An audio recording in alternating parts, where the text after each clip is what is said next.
the one main skill of all neurodivergents is that we're super, super resourceful. I think compared to anyone else, because we have to come up with a solution. We have to create tools. We have to, in our mind, to go, okay, how do I deal with when I'm faced with this situation over and over again? What do I do? And we have to find a way around the madness.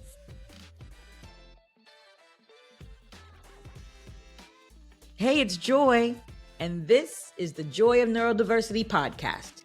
Here we break down stereotypes, celebrate the brilliance of different minds, and get real about what it actually means to be neurodivergent. Because at the heart of it all, neurodiversity isn't just a concept, it's people. It's lived experiences, challenges, strengths, and the stories that connect us. Whether you're here to learn, feel seen, or reimagine what's possible, you're in the right place. By pressing play, you're choosing to embrace a new way of thinking, one that honors every brain for what it brings. So settle in, get comfortable, and let's dive into today's episode.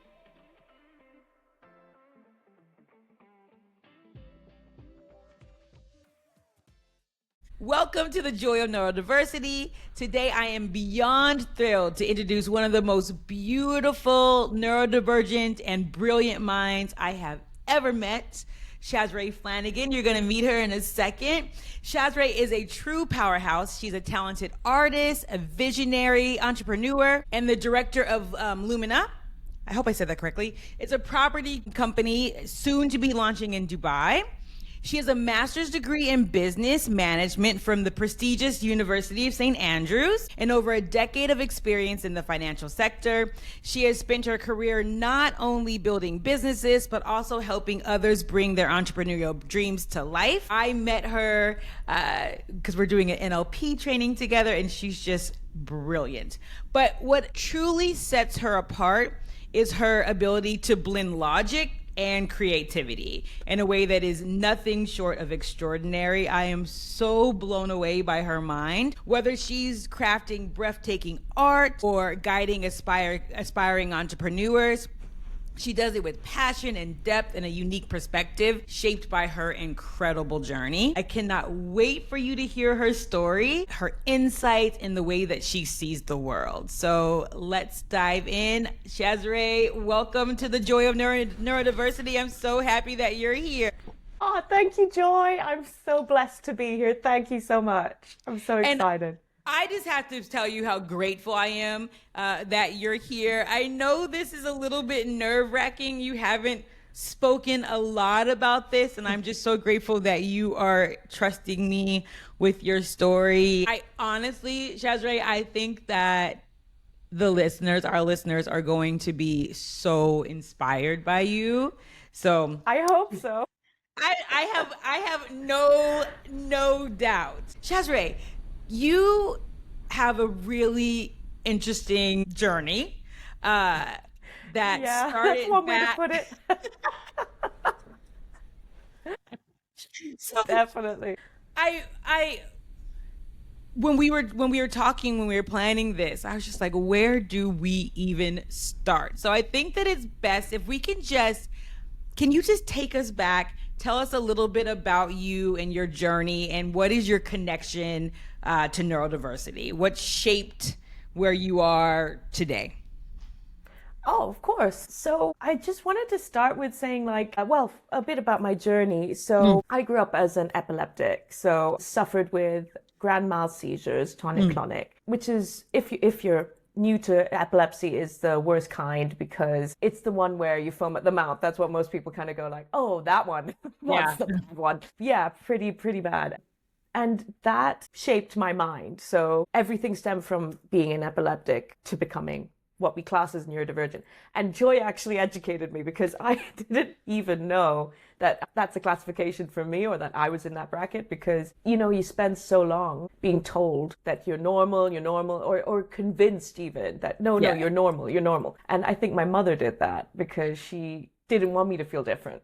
But she knew I was different. You are normal. You are totally normal. It's just your journey. But can you just tell us about, so you're epileptic, you learned about this around the age of 8. What happened?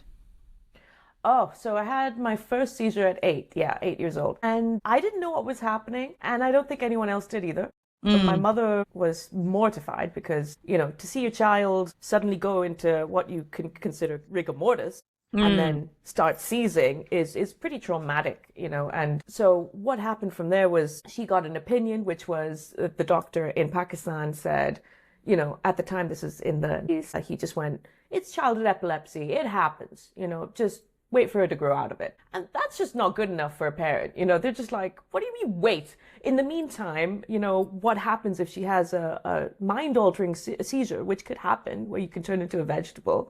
So or what if she bites her tongue off, or all were kinds you of things can seizing? happen. How often were these seizures happening? Was it how often were they happening? Well, at 8 years old was the first occurrence, and that was a pretty bad one. And then the earliest one I can remember was in public. And that was when I had my first synesthesia event, which is where the senses swap. And I can actually remember that entire epileptic journey, that seizure in its entirety. I was 8 years old, and it was a costume party. All the kids were running around. And I remember that feeling of, because some epileptics get a warning, or what you call an aura. And your body is like saying it's going to happen. Yeah. And even though I knew something was wrong, what happens is, because the first stage of tonic-clonic seizures is that everything goes stiff. So it's a stiffness, and that's when you color, you go blue, you stop breathing. And you basically become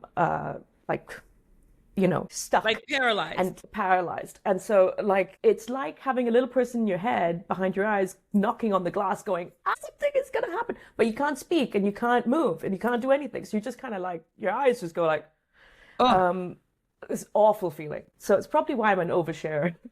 I'm like, you have to know what's happening. So I remember running to my mom, or trying to. Maybe I didn't move at all. It was just maybe in my mind. And then I went through a tunnel and went into this room that was in the tunnel. It was like as if you could imagine kind of a fleshy tunnel. And I go into the room and I see myself as a child in bed, and I see my sister, and my mom comes into the room. And she's saying my name over and over again. She's drawing the curtain. And she's like, come on, get up, get up, get up. And I can hear her. So I obviously can hear what she's saying to me. But I'm seeing myself as if I'm in a different realm. And then I get pulled back. And when I open my eyes, I can actually see through my mouth, which was the most unusual experience. Wait, ever. I'm sorry. You could what? So it's when you have enough electricity in the brain, yes, your senses can swap. Okay. So even though, you're supposed to taste with your mouth, I could see through my mouth. And these seizures is just, it's your brain and the energy in the electricity in your brain misfiring a bit, yes? So actually what it is that, so typically the human brain fires at about 20 to 100 millivolts in a normal brain. Okay. What happens with an epileptic, with a seizure, is that it goes from about 2 to 50 millivolts extra, which is 10 to 100 times more, and all the neurons are firing at the same time. Okay. So it's like having fireworks, right? Yes. Like everything is going on. So the body's like, whoa, can't handle this. Yes. Too much. And then you start seizing. Yeah. So this has happened. Your mom has sought medical attention. The doctor is and was that your second seizure, or you had a series of seizures and your mom was just like, we need to figure out a solution to this? That was the most prominent one in my mind, but my mother said I had episodes before that. Okay. I think we had gone to the doctor a few times before that, and the doctor basically said, it's childhood epilepsy, it happens, move on. And she was like, no. And obviously your mother was like, no. Yeah. You need to I don't want to watch this happen again and again. I'm like, no, I'm looking at my baby girl and she can't help herself. I can't help her, and it's awful. I don't want this to carry on. So she got a second and third opinion. And this doctor had said that there was an American drug trial for epileptics and had offered this medication. Okay. And at the time, Google didn't really exist and the internet was just becoming a thing. So it wasn't it wasn't possible to go, oh, let me check on Google and see what the side effects of this medication. What we do now, go onto WebMD and look everything up. That wasn't a possibility. Yeah. She was just told it'll get rid of the seizures. And that was enough. She was like, great, that's fine. And it did say there were some warnings, but she was like, as long as she doesn't have seizures anymore, that's cool. And I mean, I get that. I get it. But So tell the me side more. effects were substantial. Yes. So tell me, this is what has been so shocking to me. And I don't want to come from, I understand that medicine has a place, and I'm not saying that any medicine is right or wrong. People need to decide what is right for them. But basically, this medication that you were on is what? So it's called valproic acid. Which is technically in the acid family. So it's not exactly LSD. Yes. But it is a GABA inhibitor. So what it does is it inhibits GABA, and then it makes your neuroreceptors fire at a different rate. So Okay. it slows everything down. It brings down the thyroid. So I had hypothyroidism at 15. The metabolism just shuts down. So it also not the ones written on the box, but it has liver side effects. It has fertility side effects, hormone dysfunction, hallucinations, Okay. sleep paralysis, insomnia. And these Like, are the all list things that you goes face. on and on. Most of them, So you apart face. from the liver stuff. Oh, goodness. So starting at 8 years old, you were put on this Epival, which is basically acid. So Yeah. like acid. That's what I can't wrap my head around. It's a type of acid. It's in the acid family. So And at even the though age of 8, you were now facing hallucinations, sleep paralysis, delusions, yeah. all of these things. But at 8 years old, I'm sure that must have been terrifying. Oh yeah, yeah. So like I how didn't know what did was you- happening. Yeah. And how did you start to make sense of that? Well, if you go to your parents, which I did, and say, Mom, I'm seeing things, there's stuff going on. Like my first incident, I still remember I was in my bedroom, and I commonly had out of body experiences at this point. So I'd be able to see, it's a weird experience where you can see yourself as you're lying there, and you can see demons in the room coming towards you, and you can't do anything. So there's a combination of sleep paralysis / awake / out of body experience.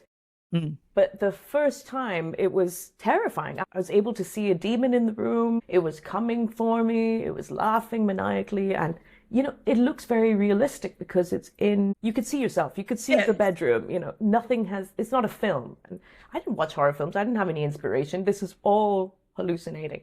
So I remember running downstairs to my parents' room, kids go, Mom, I'm having a bad dream, Yes. And she was just like, she just has nightmares, it's fine. We'll get her a nightlight. I'm like, nightlight just makes it worse because it's just more hallucinations. Illuminates the hallucination that is coming towards you.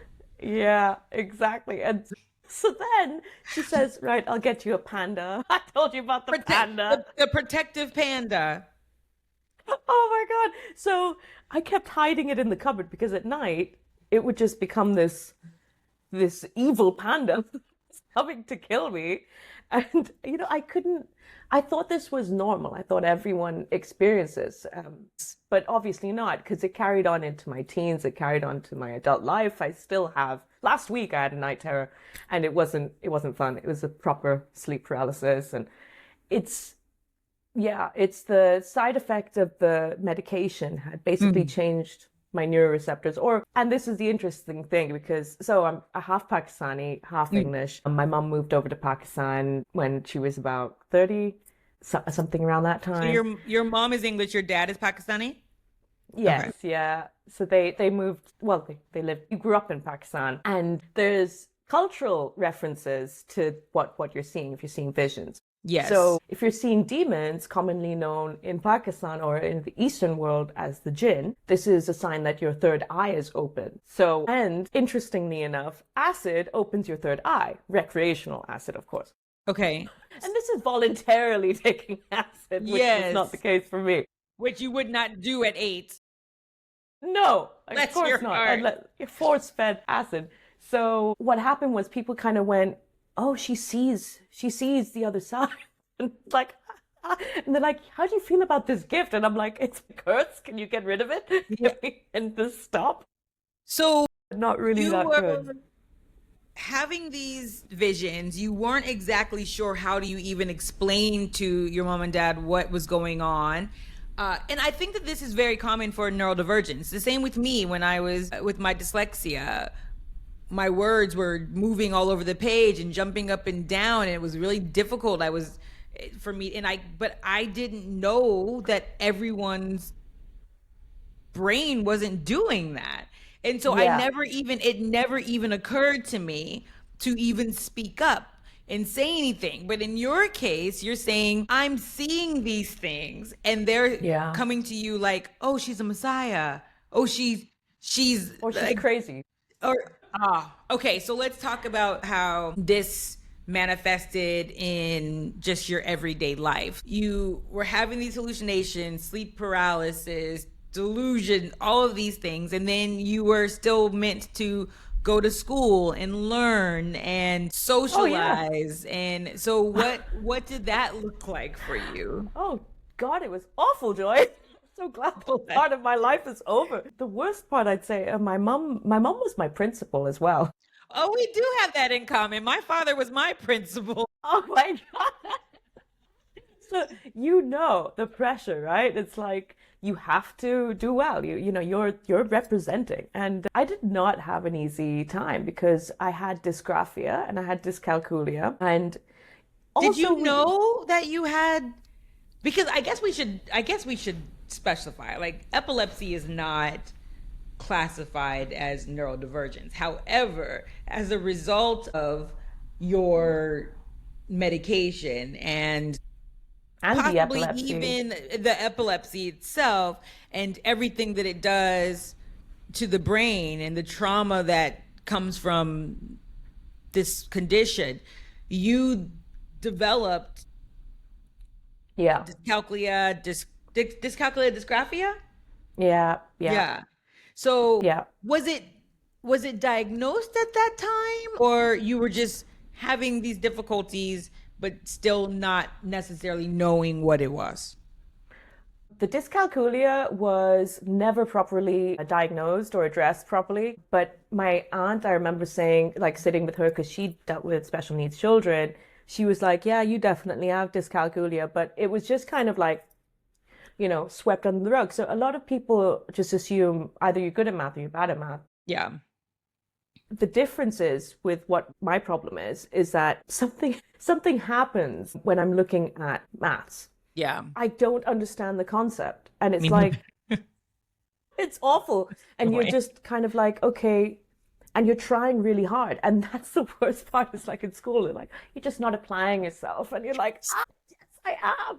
And you Really are trying. trying everything within, not only are you trying to understand the concept, you are trying to fit in the box that everyone wants The you to box. fit in, this box that we're not meant to be in, but Yeah. we want to. And so you are dealing with the trauma of everything going on with your condition, with the difficulties that you're having academically, and then I'm assuming that there were some social difficulties that you were facing as well. Can you speak to Yeah. that?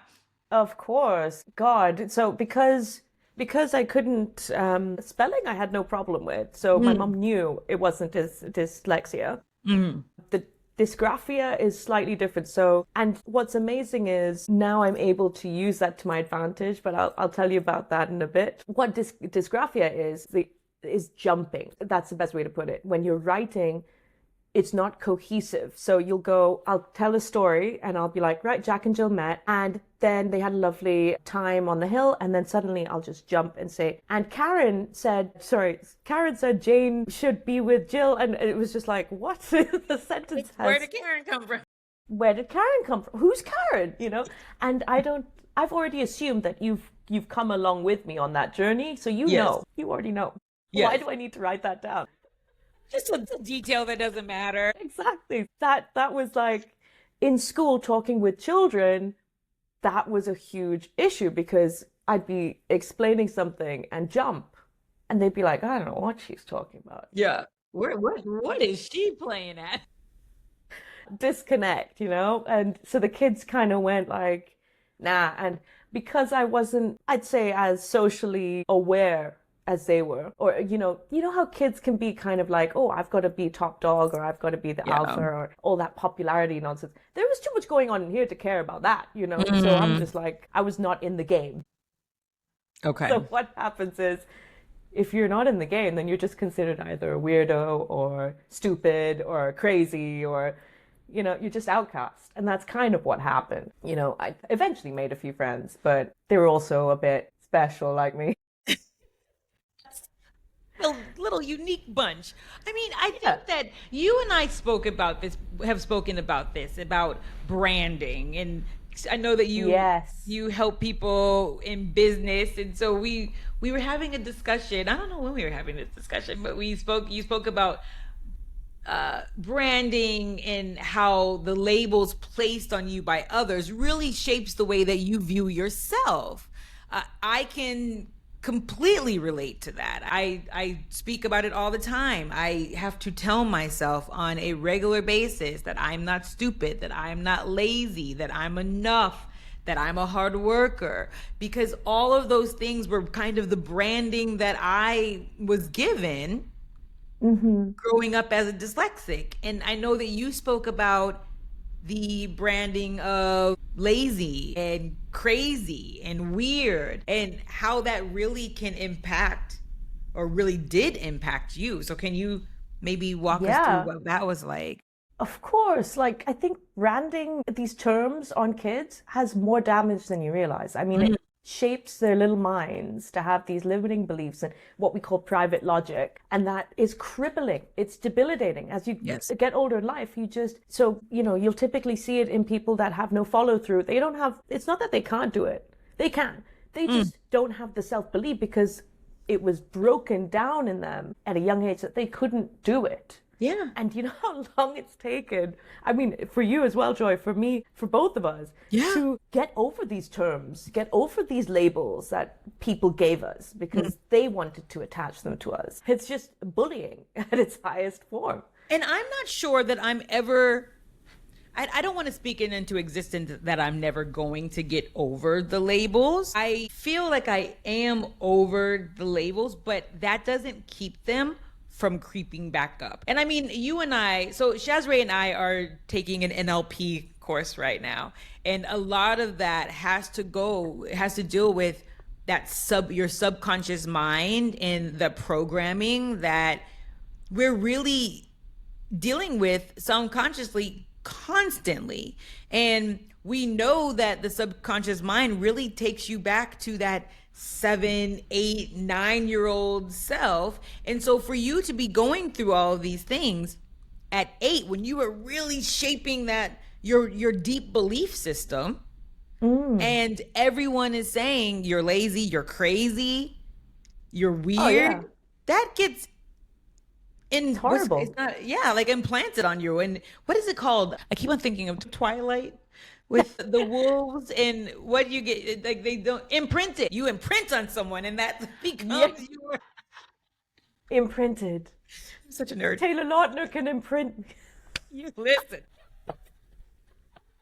but it's true. And I mean, it shapes your view of yourself. And then I can definitely see how that would really, as you grow and mature, how those experiences shape you. So I know that you were only on this medication for about a year. Is that correct?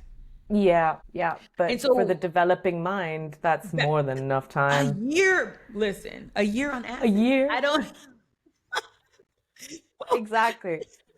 Every So day. what was the rest of it? So you come off this, you are dealing with you have dysgraphia, you have dyscalculia. So school, I'm assuming, had some challenges. You had the expectation of being you, your mother was your principal. You needed to be perfect. You have the students who are really have a view of you that is not who you are, but I'm sure really impacts the way that you navigate the world. Oh, How yeah, did yeah. after your year, like after you were taken off your medication, what were some of the lasting ramifications that you noticed, even well into your teens? So I went through what you can only describe as maniacal laughing for Okay. years. It was, yeah, that's the only way to describe it. My mother was worried because it was constant laughter. And it was because I was seeing things. Sometimes, yeah, during the day, I'd be seeing funny things. And or Mm. people would turn into shapes, people would turn into animals, and I would find that hilarious. Who wouldn't? So I have fits of maniacal laughter, and it would be, at funerals. It didn't matter, and my mom was just like, "What is going on with my Mm. child? Why is this happening?" So I was seeing a therapist for this, and she identified, "Oh, okay, so you're seeing animals in people," and I'm like, "Yeah." But my mom turns into a giraffe all the time. It's great. This is the mind. This is the power Yeah. of the mind. So,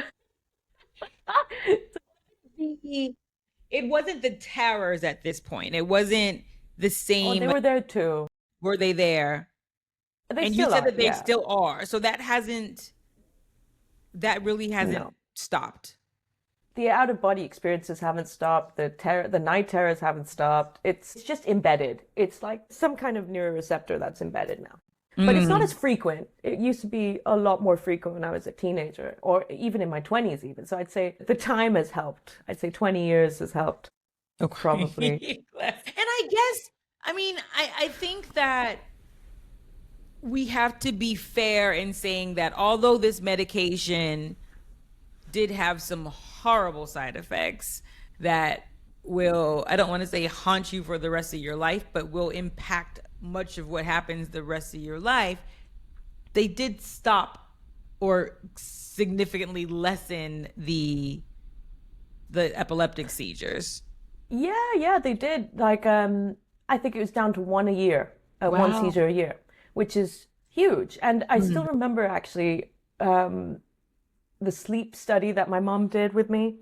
I don't remember how old I was. I think it was around 8 or 9. And my parents were told they needed to see what my ECG was like, sleep deprived. Yes. Um, so the doctor was planning to see me in the morning before school, and they had planned to keep me up all night Mm. and then send me to school. And I was like, What? no one explained this to me. No one told me, by the way, we're going to keep you up all night tonight for a study, and then you're going to school straight after. It's just like, I had no idea what was going on. So I'm just like, it's bedtime. Baba, let me go to sleep. And he'd Yes. be like, no, stay awake, stay awake. Up, up, up. I'm like, what the? And then they did shifts where mom went to bed, he stayed up, but I was forced awake. It was awful. And the next day, we got to the doctor's. Have they lost themselves? Like, What? why are they doing this to me? Just let me sleep. What's going on? And I How remember old was being in you? I think it was, yeah, 8, like 8, 9 years old. And I Okay. had my little school uniform on, the little skirt. And I just remember getting to the doctor's office, and then they said, go to sleep now. And I was like, oh, thank God. It was just like the biggest sigh of relief. And mom kind of went, right, time to go to school. And I was just like, out, I was out cold. Like, I remember that so well. But from the study, they could tell that there was some altered brain activity, I think. And I think they gave my mom some kind of guidance on the fact that the epilepsy can only really show when you're having a seizure. Mhm. So I think those were like her takeaways. So she was just hopeful that the drug would work towards making sure it didn't happen again, but it did. It just was less than it would be. One thing that we need to really honor is the fact that your parents did everything they could to Yeah, support you, to find solutions for you, to do what they can with what parents typically do. Or, oh no, I can't say parents typically do that, but they really wanted to find a solution for you and did not want to sit there and see their daughter suffering yeah, through what you had to suffer through, and continue to yeah, be an amazing support in your life, in your journey with absolutely. this. So I mean, I think that Yeah. that should be commended and honored, and they did what they thought was the best. Absolutely. And I don't think they connected all of these things that were happening with the medication. Yeah. Did the doctors connect it? I don't think so. I don't think there was even a discussion with the doctors because my mom just went, it's a bit strange. She's hallucinating. And then there was this unified perspective about, oh, she has the gift. She can Yes. see the jinns. And it was like, no one thought to say, maybe Just it was the medication. the implications of that alone Isn't that funny? is really it's did you think you had a gift, or you were just like, they are off their rockers, this is terrifying? No, I was delusional, right? I was full on, like, because people were telling me this. I was a kid, and I was like, maybe I do. Maybe that's what this is. Maybe I'm supposed to connect with the other side. And it did give me some psychic abilities as well. I was able to tell futures for people, and they came true. So it was just like, oh, okay, Now, But then- Shazreh, you have not given me this information. I need to know. You want me to read your Know palm? what you see in my future, girl, because I don't. It's all wonderful. Listen, I claim it, I receive it. But I can only imagine that was just really, really difficult to navigate. But clearly you went on to secondary school. You went and were able to go to a very prestigious university. And so I don't feel like it held you back in that regard, but were there any lasting ramifications that you needed to deal with either your neurodivergence that you didn't really know that that's what it was at the time, or social interactions while you were in school? And how did you deal with that? How did you push past and cope with these things as you were as you were getting older, I can only imagine teenage years. Teenagers can be very they're judgmental brutal. and very cruel. And then moving into, I think also you talked about, because of this, you were a tad bit sheltered growing up. And so being put into the university setting when were your parents still in Pakistan when you went to uni? Yeah. So you were And kind of to sent out to the Scotland, world. which is, culturally, climate, like it's freezing from hot to cold, like, and different people from the other parts of the world, a lot of Americans actually, a lot of Chinese and a lot of different cultures. And it's like a melting pot, and you just have to get on with it. But this is, like you said, as neurodivergents, you're navigating life as a neurodivergent is hard enough. Yeah. And as a teenager, it's brutal. It can be really, really difficult navigating social situations and like how to act. And then, laughing maniacally does not help. No. How did you get that to end? We didn't talk about that. Oh my God. So my mother thought I was ADHD, and maybe I do have some traits of ADHD. She put me on Ritalin for a long time, and that was, again, some more drugs. Let's add some more drugs to this mix. That was interesting, but it was helpful for being able to like zone out of the madness, and it basically helped me to hone into what, past the hallucinations or the delusions and not think about them, which is really hard because when you're seeing something happening in front of you, it's really hard to ignore it, right? But the Ritalin helped. And yeah, you were saying like as a teenager, I'd say the one main skill of all neurodivergents is that we're super, super resourceful.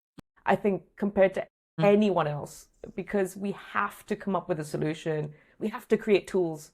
We have to, in our mind, to go, okay, how do I deal with when I'm faced with this situation over and over again? What do I do? And we have to find a way around the madness. It's so true. And as you said, just a superpower that neurodivergent minds have. We will figure out a way. So you were able to draw on the resources that you can find, and your intellect and your wit and your personality, maybe a little bit of that weirdness.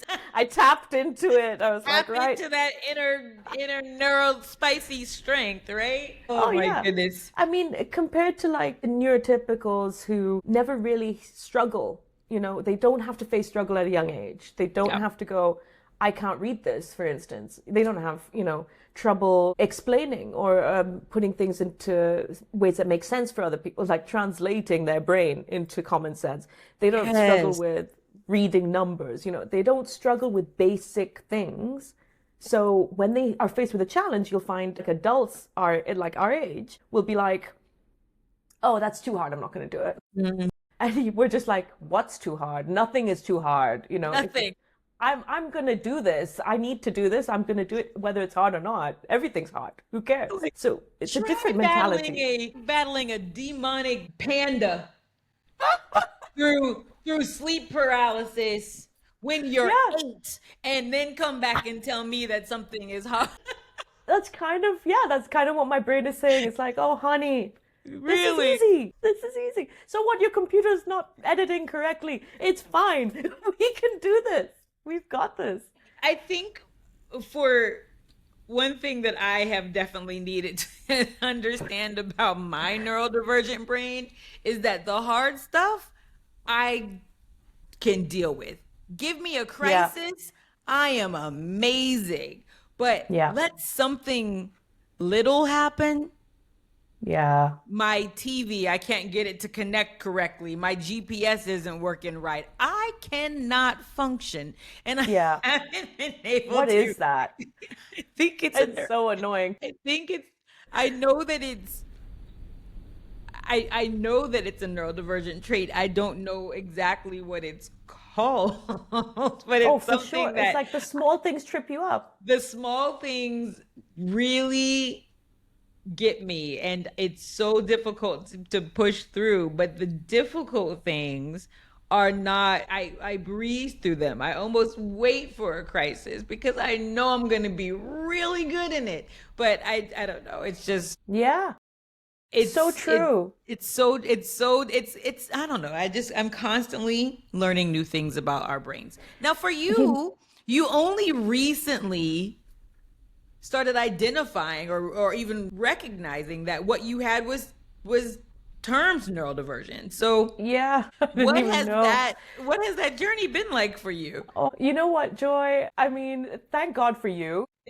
Because my mother was so blessed. She just wanted me to believe I was normal. And even though she knew I had issues, she didn't want me to categorize myself as disabled, or those are not the right words. So she didn't want me to ever say, oh, there's something wrong with me. So she Yeah. kept saying, you're normal, there's nothing wrong with you.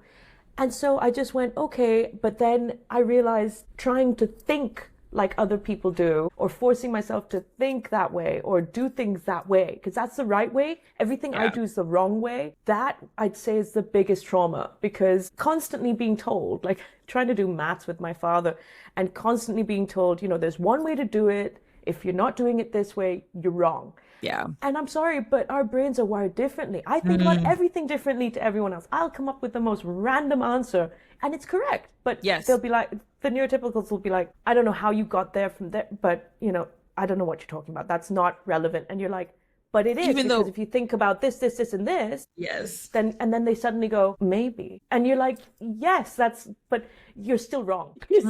You're losing this battle because you're having to fight and explain. And when you explain, it doesn't come out right. And it's just like, can you just not see what I'm talking about? So And it's I a get superpower, but it's a frustrated. curse. Absolutely. One thing that I have to check myself on pretty frequently is that I typically will figure things out before other people. Yeah. And then I find myself frustrated that they can't figure it out. And in my mind, I'm Yes. like, why don't you see this? Can't you get here? Get to where Over I am. here. And I need to stop. It's not okay. But Yeah, it's kind of mean. but I mean, I socially I can survive. So I'm not sitting there like Yeah. I was watching the Queen's Gambit Oh, I on love Netflix. that show. Loved it. And she was talking about a chess move and she was like, "Don't you see it?" Yes, And yeah. he was like, I can't see. And she's like, well, I wish you could. And honestly, and it was just this condescending, like, well, I'm sorry, I wish you could. And I have that. I will Yes.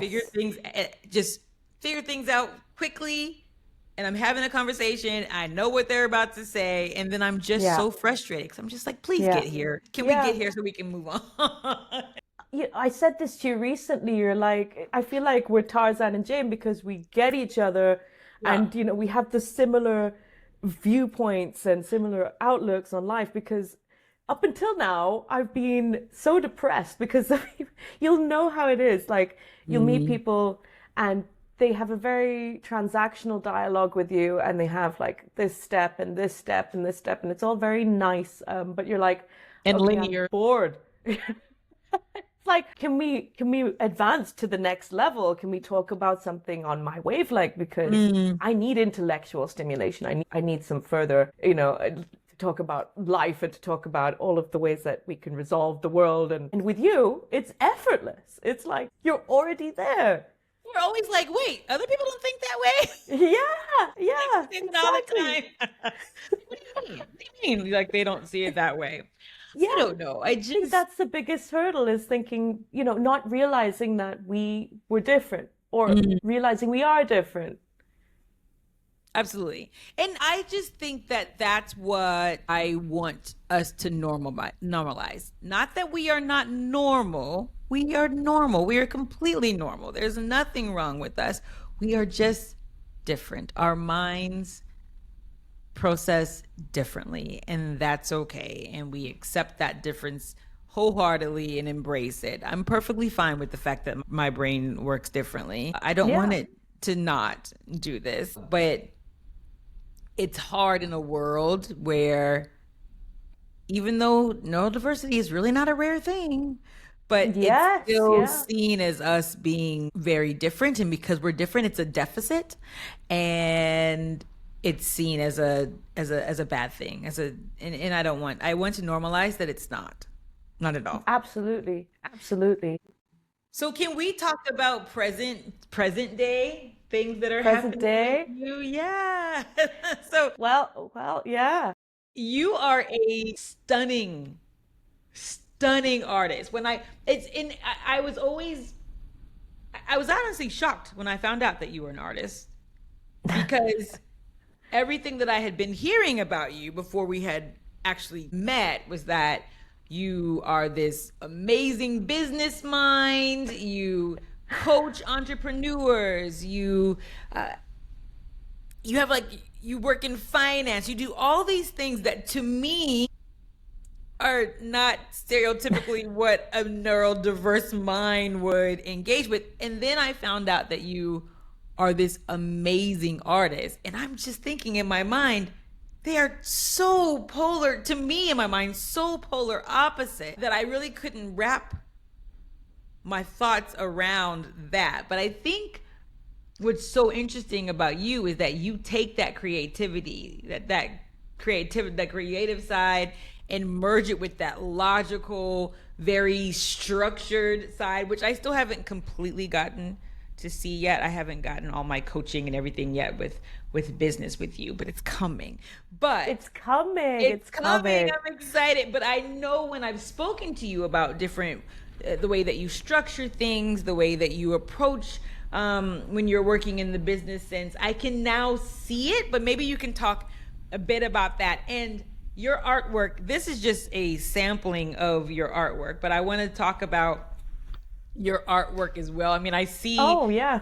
artwork behind you, and then as we talk, we also will be looking at some of your artwork as well. But can you just, I don't know, tell me what you want to talk about first, the business side and how you Yeah. use your creativity, and then we can talk about your artwork and how that has come to be, because I'm so fascinated. Yes. Well, actually, one of the classifications of epileptics is the rapid movement between the corpus callosum. So the corpus callosum is the bridge between the left and right hemisphere of the brain. Everyone has Okay. one. Yes. But in epileptics, it moves 10 times faster. There's a lot of joint communication, and because of that, there's a merging, for me anyway, of both sides. So I don't just use one side of the brain more than the other. They're both simultaneously like flowing together, like flow. I'm Okay. just doing this on screen. And an interesting study, and I'm glad I wasn't born in the 30s or 20s. In the 50s in the States, they were called the spherical studies.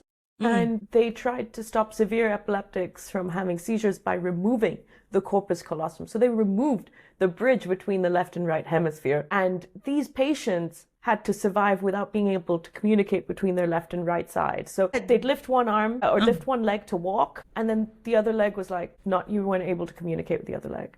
So you'd take one step and be like, oh my God, I can't walk anymore. Or I can't eat because, knife and fork.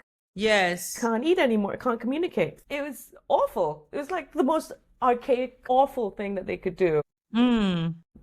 But the power of neurodivergence, the power of the resilient mind, these patients were able to resourcefully come up with solutions. And it was amazing to watch. Make their own bridges between the left and the right. Yeah. Yeah. So, I mean, awful story, but true, factual story. I mean, just a testament to the power of the brain and the mind. Yes. Okay, isn't that amazing? So you use this to take your creative approaches to business. How has your unique brain supported your work? It's amazing. None of my kind of issues have stopped me. They've not hindered me at all. I still went to a red brick uni. I still got my master's degree. I still worked for pretty much every bank in England. And my unique creative kind of brain is able to help me come up with quicker, efficient solutions. So I'm like, right, okay, sure, we have a step-by-step process for this, but could it be easier? And we could just do this instead. And it's just like, oh, okay, maybe that is a better solution. Or maybe actually putting the human touch into this would make it quicker. I can't think of any examples off the top of my head, but it just kind of happens in the moment, I guess, Can never explain how my brain processes things. Do you find resistance? Like, I know that you are looking at, I can assume that processes and procedures in a banking or financial setting are pretty prescriptive. You do this, you do this, you do this, you do this, and it's how things go. But you come in and say, listen, I think that we can be more efficient and give solutions. Do you feel that people are receptive to that? Do they understand the way that you're thinking? Or is there pushback? How has that been working? Oh, no, I never changed any policies. I was never amending policies because it's a bank. Yes. It was more the way that I was able to work that made me more efficient, or I was able to do things in a quicker way than other people. Okay. Or come up with a better way of doing things. Yes. And made me faster, it made me quicker than they were, or just more engaged with the material. So, I was going to talk to you about how, our neurodivergence, it gives us superpowers. And yes, I definitely have something called flow state. I'm able to enter a flow state with ease for any task. It doesn't matter if it's business or if it's art. You know how you say in the zone? Yes. It can happen like that. And that's just instantly tunnel vision, can only see that. There are no distractions, there's no noise. And that task becomes just effortless. And I'm just so engaged with it. It's like a different mindset altogether. It's in a totally different state. You're hyper focused on being able to get, yes, that's so. Do you experience that too? I do. I don't get it. I can't instantly drop into it. Certain things that I'm really passionate about, I can definitely get into, I guess, your flow states very easily, but I can't always. Attention can be difficult for me, and I can kind of stress about things and I can't get out of my own way. And so I just won't get anything done.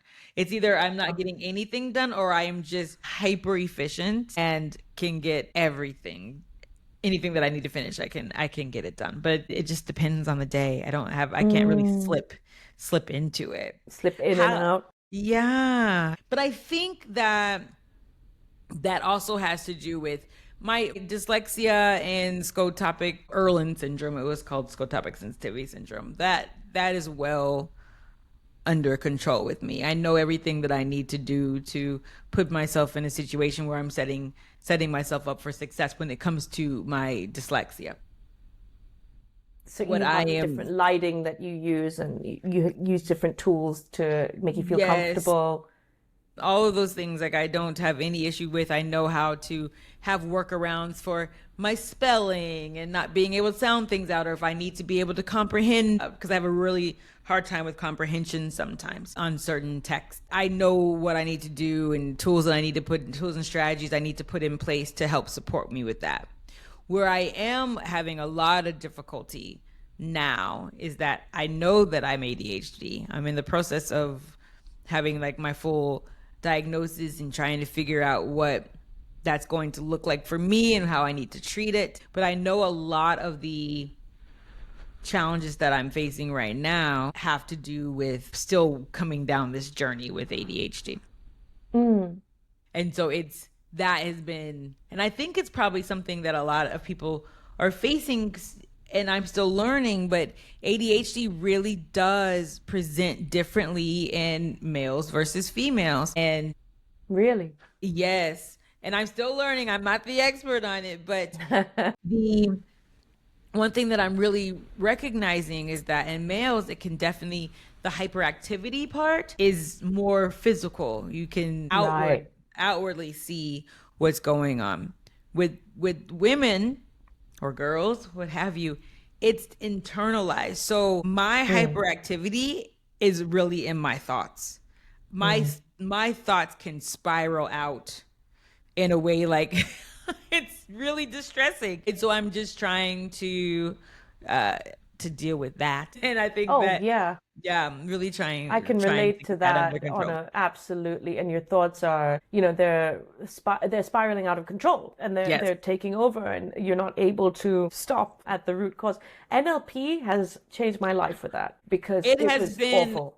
So just life-changing. I'm so happy that I did it. Sarah's gonna be on the podcast. Sarah will be to talk about the work with NLP and how that helps with neurodivergence. So that's coming. Plug that episode's coming. But yeah, absolutely. NLP has been so life-changing in that way, and I can't imagine that it wouldn't be the same for, well, we've seen that it's just as impactful for people who are not neurodivergent. Oh yeah, but definitely. Can we circle back to your ultra creative side with your artwork? Sorry. And no, you're fine. I've been went on a tangent. Great. No. So you really have this incredible ability to merge the creative with the logical. We've already talked about with the work that you do in finances, in the financial sector, in the business sector. You've really been able to achieve balance in that way. But I would love to hear about your artwork and what you're doing with that. Of course, yeah. It is so stunning to me. And the first time I saw one of your art, and it honestly might be this piece that's behind you, the horse, the one that's the one on the ground. Oh. I was looking and I was just thinking, it's just stunningly beautiful, but I'm thinking you have to have a neurodiverse mind to figure that one out.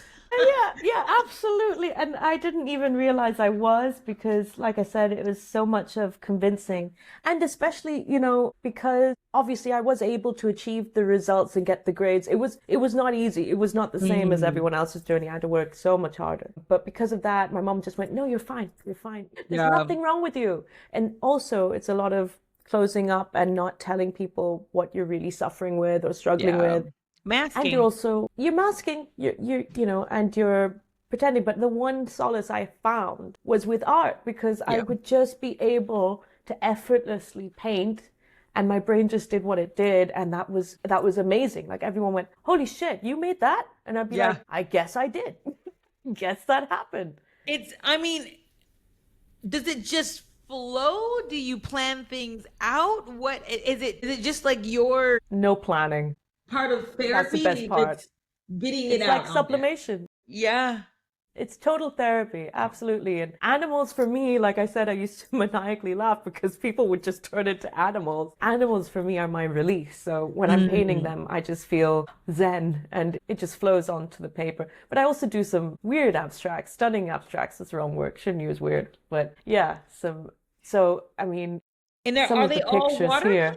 Or so the first one here is oil, and this is what I call my inner world. Mm. It's if you can find the waterfall, that's my happy place right there. So we'll make sure that I'm happy that you've been able to find an outlet for all the things that are going on in your brain. Can you talk to us about how this artwork has helped you along the way? And when did you start? When did you Absolutely. start with your art? So always painted as a Okay. child, and I found watercolor to be something that my easiest medium to use, even though people said that's the hardest one. Like I Mm. said, hard is not hard for us. Epileptic slash neurodivergent, we don't find hard, you know? Um, Oh for wait, me, it just Shazreh, I think felt, that I can put up your oh, I might yeah, be able to put share, up click share. your work. I Ah, do. let's see if we can share it. Share. There we go. Okay. So yeah, this is what I call my inner world. And this is one of my earliest pieces. That's why I put it up first. I think I was about 15, and this was in oil. I think you can see some of the natural elements here. There's some fire, there's some water, there's a You did tree. this at 15 years old? Yes, yeah, this is my first piece. Well, not my first piece. I did many pieces, but this is pretty much amusing from what I wanted my actual world to be like, or how I see things, like a tree becoming a waterfall. Pretty strange, but you can find different things in it if you look, actually. You can find different faces, I think. Absolutely. I'm Yeah? seeing Can you see things? in the middle, I almost see like it almost looks like a little bit like of a bird with faces, but then I'm seeing Yeah. faces in the bottom left hand, like a face in the bottom left hand corner and some Yes. in the Oh, I top can right see hand that. corner. I never Yeah, saw that before. Yeah. it's It's stunning. it's It's still, stunning. thank you. It's Let's still explore, let's teaching explore us. some more. Oh, yes, of course. And for those who are listening and not tuning in, if you're listening to us on the podcast, head over to our YouTube page at the Joy of Neurodiversity, and you can see all the artwork that we're going over now. Ooh. Yes, this is a recent piece. So from earliest to most recent, this one I call Napoleon. Mm. I don't know why, but he's just Napoleon. He just feels like Napoleon. It's an interesting process when I paint. This is all in watercolor. Every time I paint, I cry. There's an emotional release. Mm. And I think you feel that connection with your piece, and it's like you put a piece of the book Portrait of Dorian Gray by Oscar Wilde. There was a section about the artist who painted the portrait, and he Mm. said you every time you paint, you put your soul into your piece, and a little piece of your soul comes off each time, and that's why it's so hard to give your paintings away.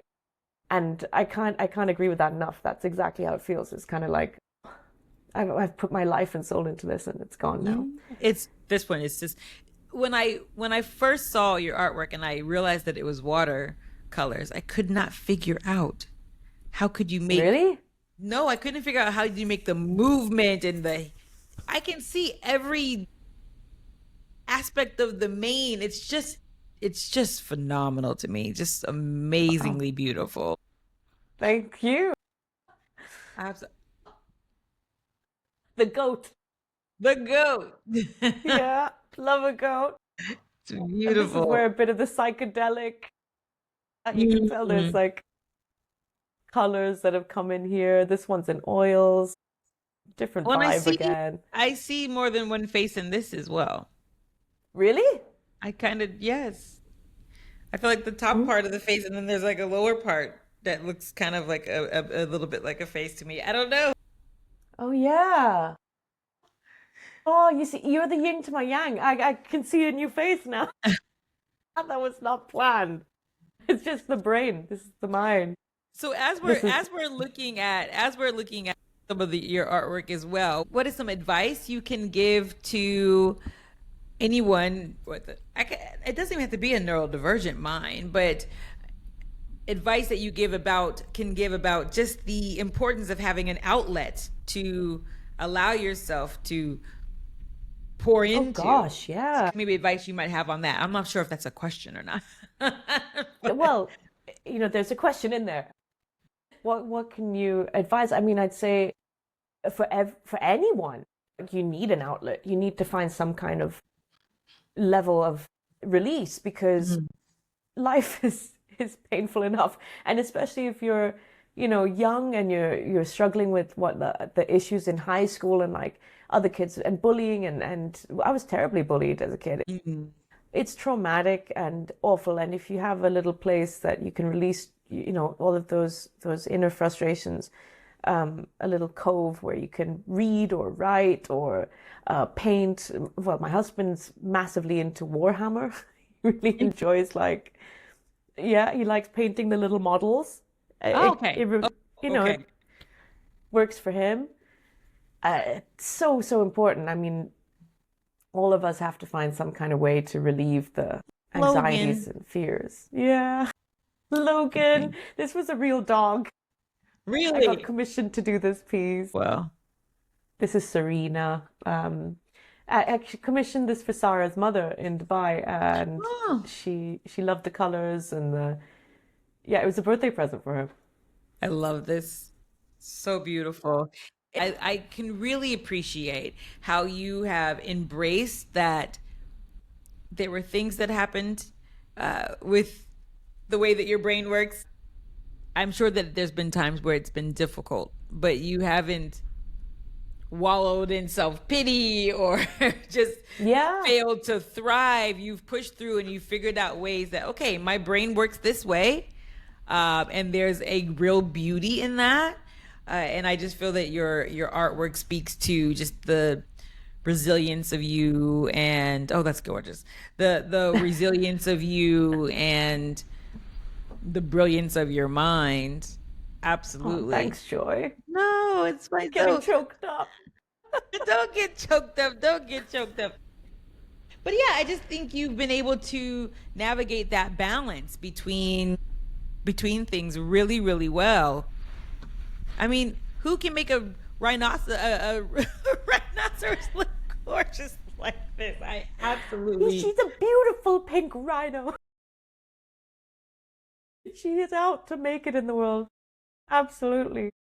It's a lot of battles to fight, isn't it? And yeah, there've been hard times for sure, but absolutely, I'm 100% against milking a situation, and saying, oh, I can't do this because of, I've got dysgraphia, so I can't, or I can't go and do finance because I've got dyscalculia.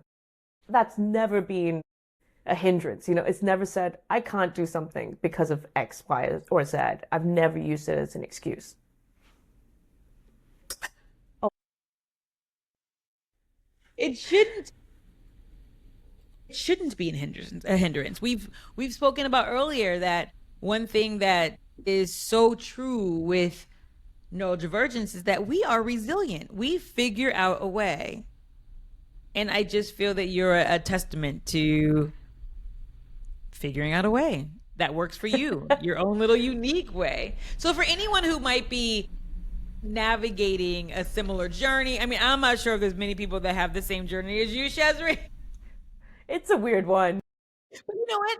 I honestly think that through this episode and you putting your story out there, we might be connected to people that have similar stories to you, similar journeys to you. Yeah, I really hope so. I'd love to speak to other epileptics with, if they still have sleep issues like I do, or out-of-body experiences that we could talk about, visits from future selves, and is there any advice that you would get to someone that's just similar, that's navigating a similar journey?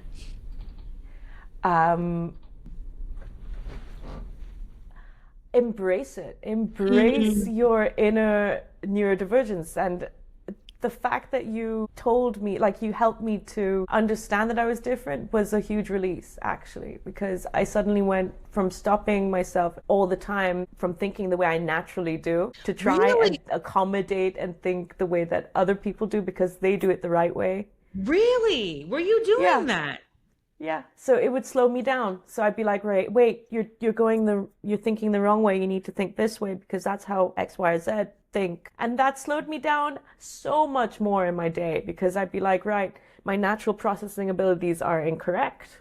Wow. Hopefully that's been a bit freeing. Oh my God, it's like the embrace it because it's Absolutely so much embrace. easier. Yeah. It's so Yeah. much easier to be your authentically true self. Yeah. And I really had to focus, like, have had to work on that as well. I was talking to I did a keynote at a conference last week or the week before. And people always say, "Oh, Joy, you're just such a joy. You're always so happy and joyful." And I said, I'm really not.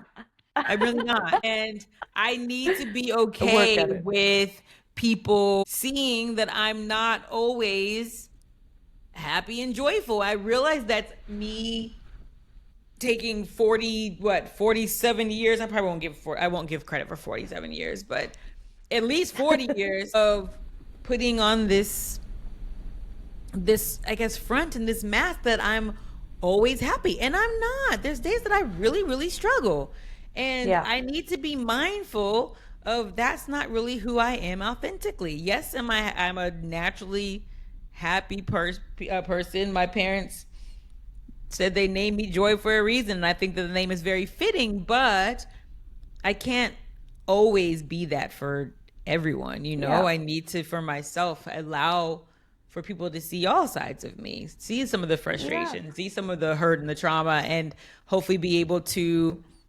push past that as a result. So I'm so happy that you're saying that in either through our conversations or research, because I know you've been researching, because I figured this out about you. Yes. I Through like to learn research. everything. Yes, I'm happy that you just said, like, this is me. I'm not going to change and think in a different way because people think that their way is better. No, my way is my Yeah. way, and it's great Yeah. because it is my way. Yeah. And Sarah's helped me to facilitate that because for instance, when we were doing a few sessions, we did a demo and Sarah was like, no, wait, let her do her process. And when I actually do, I'll come out and say something that's, no one would say that, but they're kind of like, but that's not wrong. That's just Yeah, different. it's It's just different. And so just allow it to happen. Stop being like, oh no, if I can't, I'll think they'll say it's weird. I can't say what I'm really thinking. So I'll just say what they're expecting me to say. And my whole thing is this. I did an episode recently, and the speaker is a man named Mohammed Katani, and he said people are gonna think what they're going to think. Basically, let them. Let them think what Let they them need to think. theory. Let them. Yes. But it is what it is because most likely those people's opinions of you are not really going to matter to you. There's not a ton of people in this world whose opinion I truly value, right? So I'm not going to change who I am for Yeah. someone else because it makes them feel more comfortable. I need to do what makes me comfortable and what makes sense to me. I'm not going Yeah. to continue to change who I am because who I am doesn't fit into somebody's box. Yeah. And I Yeah. would encourage all neurodivergents not to do it. We're not going to fit into box. There's no boxes No. for us. And you know what? I spent about most of my life focusing on the weaknesses or being told to focus on the weaknesses. So I Yeah. made a list of my neurodivergent superpowers. That's what I call them. And you know what? I've got Do you have the abilities that I list? didn't realize. I've got the list. I want I'll to see read the the list. list. I want to hear the list. Yeah. So Hit me with the list. I'll hit you with Shazreh. the list. This is the positives to take away. Okay. I'm able to get into flow state over any topic like that. Bullet train memory, that's what I call it. It's organized like a train, like a station. It's like, oh, the little trains go into the little slots, and that's where all the information is about this particular category. It's all very organized. Yeah. And we both have this, the ability to rise above a problem and just see it from a big picture. You just eagle eye it. You can just go, okay, we're too close to the problem, step above. And we always have unique perspectives. Excitable, firing on all cylinders. Everything is colorful. Everything is really bright. It's exciting, you know, and we feel emotions. Like I feel emotions so deeply. It's like my whole body is electric. Yes. I get many ideas, and that can be a hindrance as well. Okay. Because I get easily bored. So I'll be like, jump to this one, jump to that. So regulating those ideas and putting them in order is a challenge, but it's also a good thing to have more ideas. It's a good thing. It's good. Yeah. It's good. My EQ, emotional awareness, is really, really high. So able to understand people on a really deep level. And because emotions are felt so deeply, I really cry at people's stories, like really get involved with their pain and hyper focus on them. You know, there's this sensitivity there. When you've had so much trauma, and people not necessarily understanding your existence, because that's how I feel. People just don't always understand my existence. When you've experienced that from a young age and you've had to grow up with it, you become the most empathetic person because it's kind of what you needed for yourself. And so you project that to other people. Yeah, absolutely. Oh my God, that's so true. That's exactly what it is. I feel like it's exactly what it is. Okay, we're getting to a point where we need to wrap up, but I'd love to hear what's on the rest of your list. And then I have one final question for you. I was nearly there. I have a voracious appetite for knowledge. I love learning, and it doesn't matter what the subject is. I just want to know and devour information. I love it. Me too. Sometimes why am I whispering that? Me too. Me too. I don't. So silly.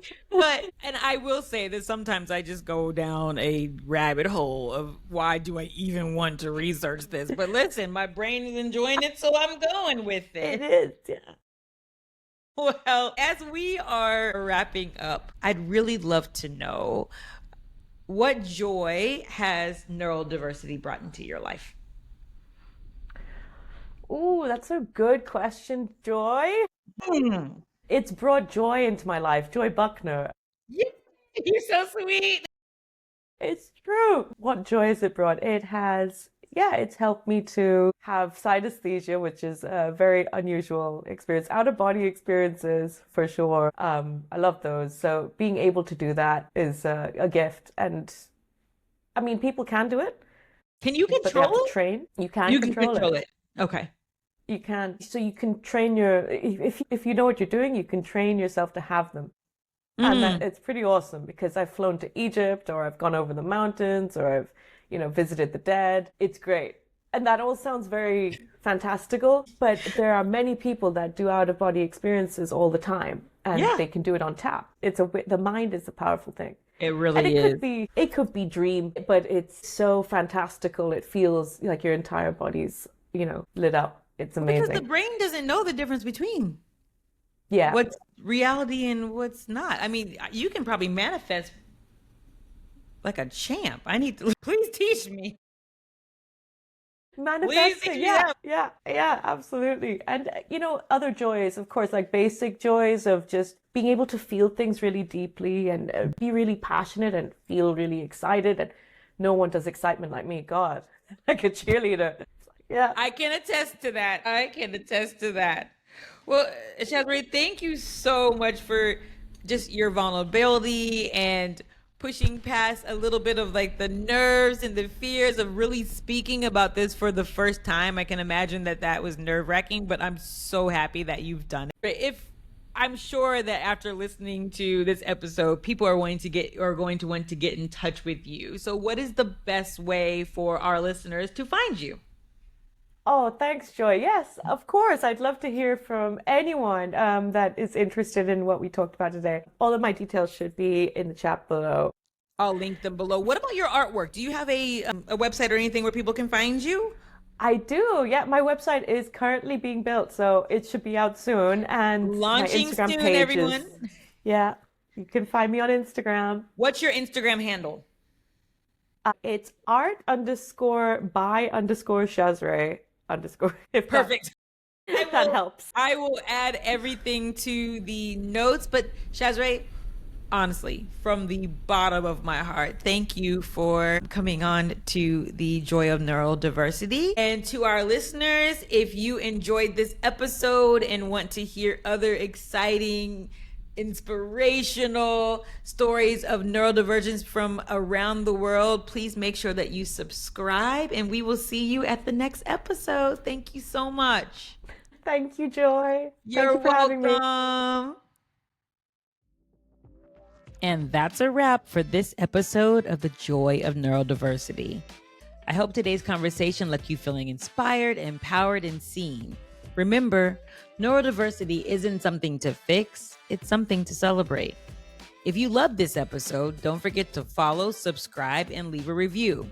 It truly helps more people find this space of understanding and joy.